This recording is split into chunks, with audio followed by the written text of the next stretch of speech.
Magandang araw po sa inyong lahat. Welcome po sa Juan Katawa. Billy Crawford at Colleen Garcia Crawford sinuwerte ngayon. Nadine nagbigay karangalan ngayon. Alamin po natin yan dito sa video na ito. Dito po muna tayo kina Billy at Colleen, kung saan po ay ipapakita ko po sa inyo itong video na ito na may connection po sa kung bakit sinuwerte po sina Billy Crawford at Colleen Garcia. Panuorin po natin. Kung mapapansin nyo, nagkaroon po ng handaan ang kanilang panganay na anak na si Carlito. At kung mapapansin nyo, napakadaming handa, napakadaming cake, at talagang pinaghandaan ng mag-asawa para mabigyan ng magandang birthday party si Carlito. Ngayon naman po, ito na yung naglalabasan kung saan ay maganda pong balita kasi magkakaroon na po ng kapatid si Carlito. So, panoorin po natin kung saan ay ipinakita po ni Colleen Garcia ang kanyang baby bump. Na kung mapapansin nyo, humahalik-halik pa si Carlito, ganun din si Billy. Na mapapansin nyo, mahal na mahal ni Carlito ang magiging kapatid niya.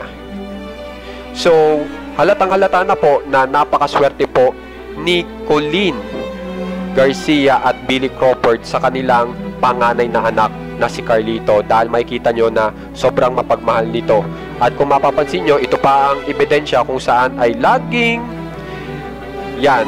nakabantay, laging naglalambing kay Colleen Garcia, kung saan ay pinapakinggan niya ang kanyang kapatid. So, napakaswerte po ng mag-asawa, nagkaroon po sila ng anak na mapagmahal.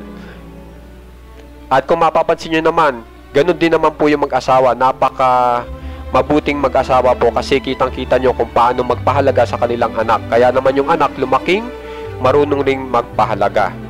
So, kung mapapansin nyo, ito naman po ay ipinakita ni Colleen Garcia kung saan po sila nag-swimming, na kung saan dyan po nangyari yung video na may baby bump po na ipinakita si Colleen Garcia. Kung mapapansin nyo, talagang napakalaki po ng lugar na iyan at napakaganda pa.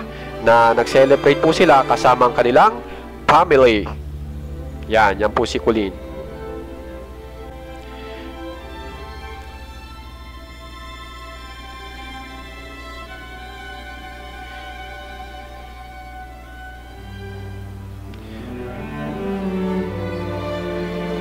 Yan, pagkatapos naman po niyan, dito na po tayo sa ating inaabangan na si Nadine Lustre. Okay?